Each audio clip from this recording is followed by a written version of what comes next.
Kalau adzan sudah dikumandangkan, fafarra syaitanu wa 'alaihi dharatun, maka setan akan pergi meninggalkan anak Adam sambil terkentut-kentut, terbirit-birit, ya. Maksud terkentut-kentut itu gini maksudnya, saking bencinya dengan suara adzan, ya, dia sampai pengen tertutup telinganya itu. Ya, itu isyaratnya. Biasanya kalau antum misalnya mendengar bau yang gak enak kan, nyium aja nggak mau kan, begini kan. Dia itu bukan cuman maaf ya, redaksi terkentut-kentut itu maksudnya terbirit-birit, cuman mengindikasikan dia tutup telinga begini dan sampai lubang hidung pun ditutup, saking bencinya dengan suara adzan. Jadi jangankan telinganya, kalau ada baunya pun nggak mau dicium. Itu maksudnya. Maka ketika adzan berkumandang, ya Nabi menyampaikan setan akan lari meninggalkan anak Adam. Ya, makanya jangan kaget ketika adzan berkumandang, itu perasaan orang, ya bahkan mohon maaf pelaku maksiat pun dengan adzan seketika bisa sadar itu. Bisa sadar. Mau nyuri dengan adzan subuh, Allahu Akbar, Allahu Akbar, sudah adzan, iya. Adzan, diam dulu tuh. Iya. Bisa terjadi begitu. Bahkan yang jarang sholat pun, jangankan yang jarang sholat, non-muslim saja, ketika jalan dengan anda yang muslim, dengar suara adzan, bisa mengingatkan anda tuh, Pak, sudah adzan Pak. Bisa begitu. Karena dia pergi. Fa'idha tuwiba, kalau selesai adzannya, fa'ada, dia balik lagi. Dia begitu adzan selesai, dia balik lagi. Yang non-muslim bisa katakan, Pak, sudah adzan. Tapi begitu selesai adzannya, balik lagi tuh. Yang muslimnya bisa jawab, tenang aja Pak, baru adzan, belum komat. Karena balik lagi tuh. Itu khanzab tuh kerjaannya begitu. Wa idza uqimat, saat iqamah, dia pergi lagi. Nah, ini poinnya. Maka saat sholat akan mulai ditunaikan, saat mulai bertakbir ya. Jadi kalau sebelum takbir seperti ini, itu masih biasa. Suasananya masih sedikit lebih tenang, apalagi saat iqamah. Karena setan pergi, anda tenang. Tapi begitu anda bertakbir, anda mengangkat tangan anda, maka setan ini akan mulai berkata kepada anda, ingat dia, ingat itu. Ini yang disebut dengan waswas.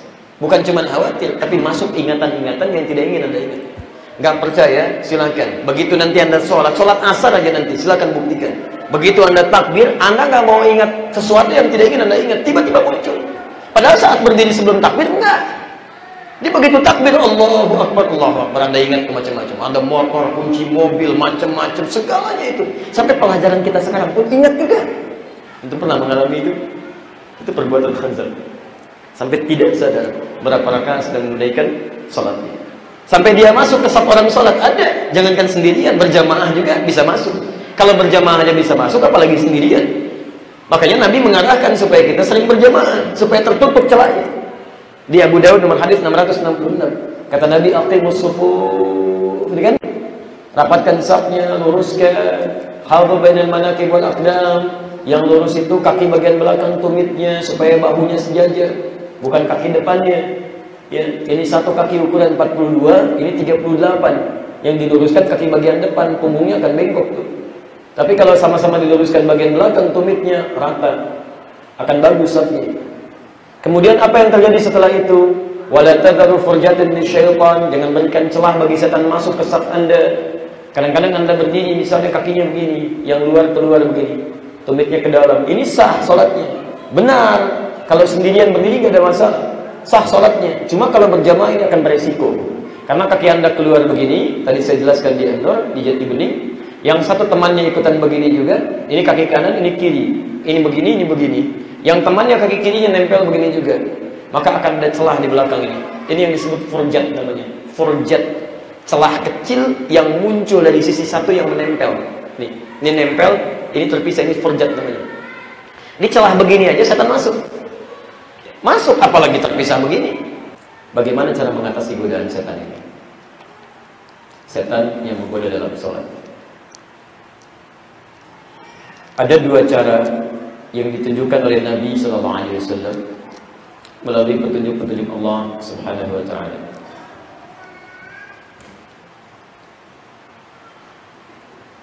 Pertama, dengan berta'awun, maksudnya berlindung kepada Allah Subhanahu wa Ta'ala.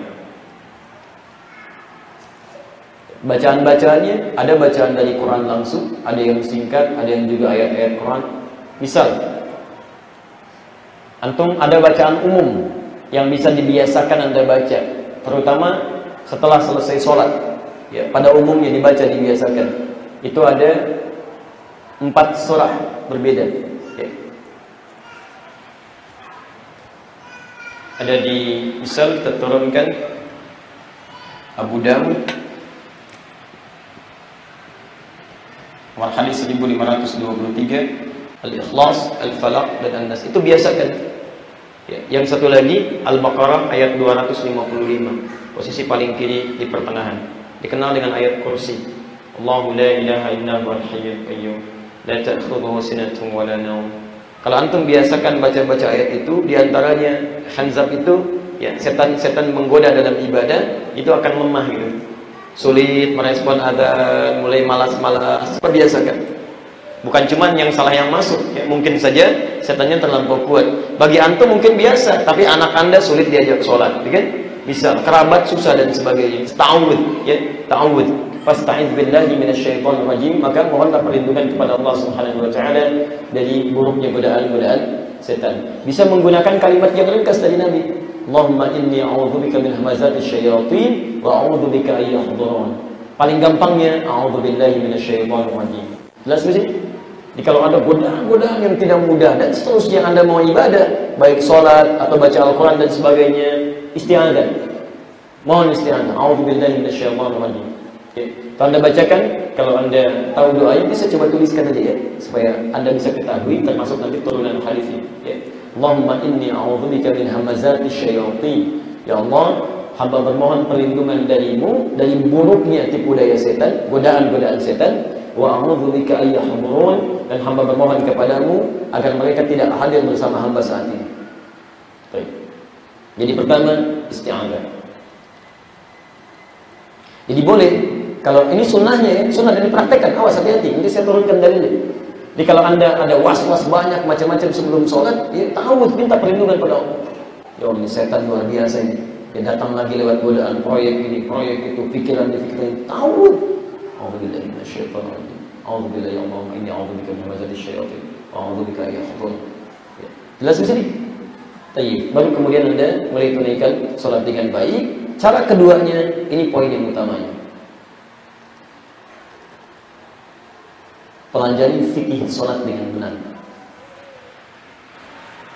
Pelajari fikih sholat dengan benar. Ditutup celah setannya dengan memahami fikih sholat dengan benar. Fikih artinya paham, mengerti. Mengerti.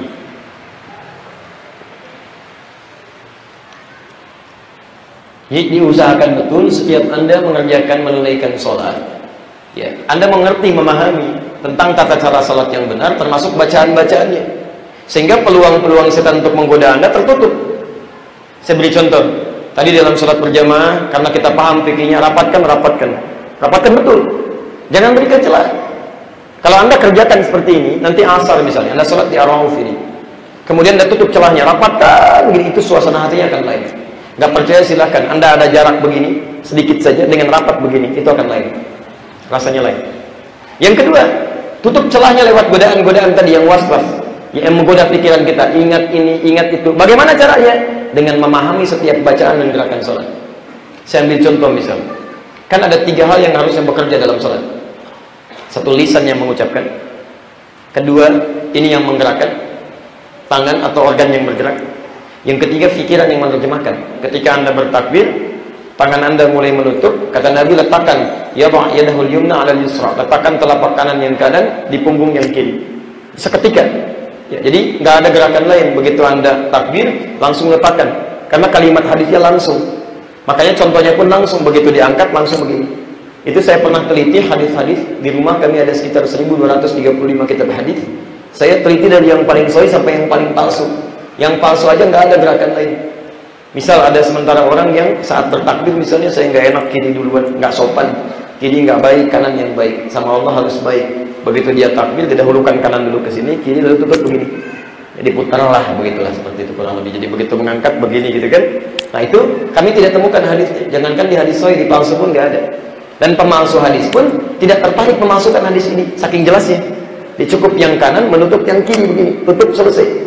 Nah yang paling menarik, begitu anda mengatakan menutup begini, lisan mengucapkan Allahu Akbar. Tidak cukup dengan lisan, pikiran menerjemahkan Allah Maha Besar. Hati merasa Allah, saya tetapkan Engkau Maha Besar, yang Maha Agung. Tapi sebelum sholat, Mohon maaf, kadang saya suka merasa besar, angkuh terhadap orang lain, sombong dengan teman, merasa yang paling hebat ilmunya, dan sebagainya. Jadi begitu Anda sudah bisa merasakan itu, bertakbir, kalimat mengucapkan Allahu Akbar, fikiran menerjemahkan, hati sibuk meresapi, setan nggak ada celah menggoda Anda, karena Anda paham yang dibacakan.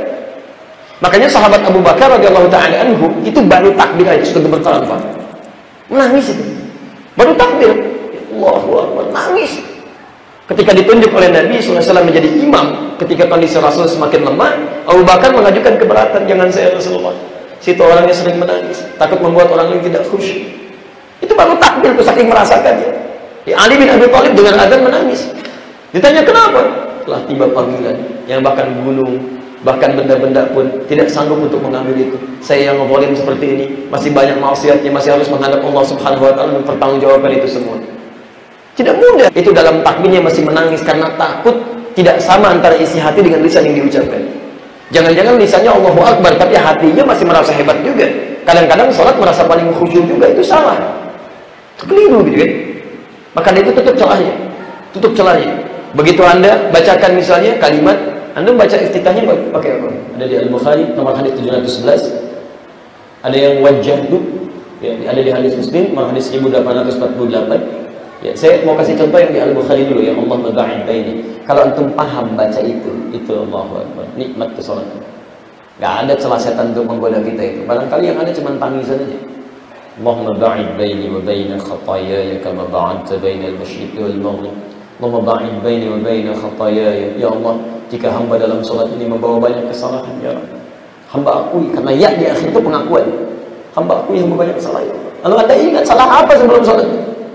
Anda bayangkan pernah membuat orang tua kecewa, pasangan hidup menangis, kan? Tetangga tidak suka dengan Anda. Sementara dalam sholat mungkin Anda diwafatkan oleh Allah. Anda rasakan itu. Ya Allah, ya Allah, ba'id baini wa baina khataayaya. Jika hamba dalam sholat ini membawa banyak kesalahan, hamba aku, ya Allah, mohon jauhkan antara hamba dengan kesalahan yang hamba perbuat.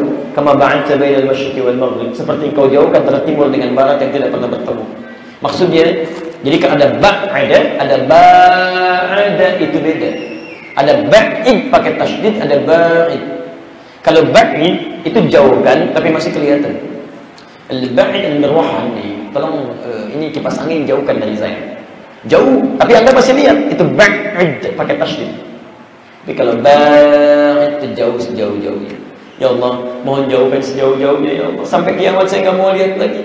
Karena di hari kiamat kalau Anda tidak bertobat, itu akan diperlihatkan kepada kita sekecil apapun. فَمَنْ يَعْمَلْ مِثْقَالَ ذَرَّةٍ خَيْرًا يَرَهُ وَمَنْ يَعْمَلْ مِثْقَالَ ذَرَّةٍ شَرًّا يَرَهُ. Ditampakkan. Lalu Anda katakan dalam sholat, ya Allah mohon jauhkan, jangan pertemukan ya Allah, seperti timur dan barat pernah ketemu. Lalu Anda ingat-ingat dosa apa? Jangan-jangan saat sujud nanti meninggal, sebelum sujud tobat dulu. Allahumma naqqini minal khataaya kama yunqqa ath-thawbul abyadu minad danas. Ya Allah, kalau dosa saya begitu pekat seperti noda yang melekat pada pakaian, bersihkan ya Allah. Mohon ya Allah, gugurkan. Allahumma ighsilni bil ma'i wal thalji wal barad. Kalau perlu gunakan air yang sangat dingin yang bisa menghilangkan itu semua. Itu indah gitu. Jadi begitu dibacakan Anda resapi, bacakan Anda resapi, baca ayat Anda paham, salat Anda akan terjaga. Yang jadi masalah umumnya kata Al-Quran, bahkan banyak orang salat yang tidak paham, tidak mengerti apa yang dibaca dan dilakukan dalam salat. Ini jadi masalah. Sehingga dengan itu terbuka peluang bagi setan untuk menghadirkan banyak godaan dalam pekerjaan sholat kita, sampai tidak sadar berapa rakaat kita sedang menunaikan sholat. Paham tuh sini? Baik, jadi untuk mengatasi setan khanzab ini caranya dua. Satu, memperbanyak isti'adzah, berlindung kepada Allah Subhanahu wa taala. Yang kedua, mempelajari fikih sholat dengan baik. Anda sholat sendirian, besar peluang digoda oleh setan. Karena itu Nabi menganjurkan sholat berjamaah. Kalau punya waktu berjamaah, jamaah terus, jamaah jangan tinggalkan, karena kita menutup peluang setan. Bukan cuma pahalanya banyak, tapi peluang setan kita tutup untuk menggoda. Selanjutnya pelajari fikihnya, mengerti apa yang dilakukan, paham apa yang dibacakan, resapi itu. Itu lebih mudah kita kemudian untuk menutup pintu-pintu setan menggoda kita semua.